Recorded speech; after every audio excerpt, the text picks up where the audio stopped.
Viral ngayon sa social media ang panggagaya ng isang taxi driver sa Davao City sa boses ni Pangulong Rodrigo Duterte. Alamin natin yan sa report ni Aiko Miguel. It is because I am not afraid to die. If God allow me to die, so be it. Presidente sa umaga, taxi driver sa gabi. Ito si Manong Elsias Bugsad, isang taxi driver na kilala na ngayon bilang si Do32. Kung boses lang ang pagbabatayan, siguradong mapapaniwala ka na ang kaharap mo ay si Digong dahil sa mga trademark hirit niya. Ipikit mo lang ang iyong mga mata at gamitin ang imahinasyon. Duterteng Duterte ang dating niya. Eh sabi ko, corruption wala ako niyan. Alam ng taga Davao yan. Drugs, my God, I hate drugs.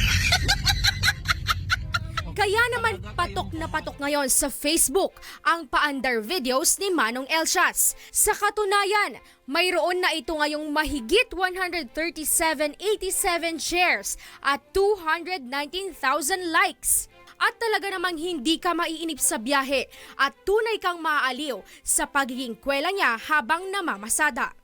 Honestly speaking, a lot of my customer, I lost their destination. Ang sabi ko, hindi dapat iba naman yung kasalanan ko. And even I have a foreign customer, sabi ko, and they don't want to embark my taxi. Sabi ko, sipain kita, magbaba ka dyan. 10 taon ng driver si Bugsad na dati ring OFW sa Saudi at Qatar bilang company driver. Anya, ito ang kanyang bread and butter sa pagtataguyod ng kanyang pamilya at pag-aaral ng kanyang 2 anak. It's been almost 2 years na ginawa ko to.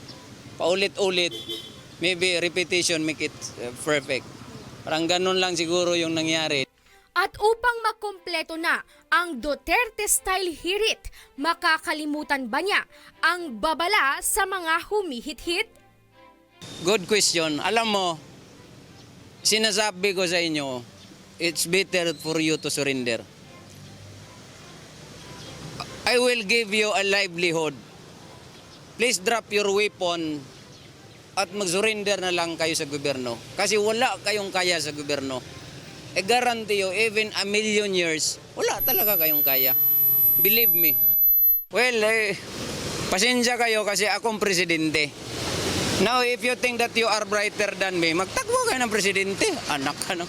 Aiko Miguel, UNTV News and Rescue, Philippines.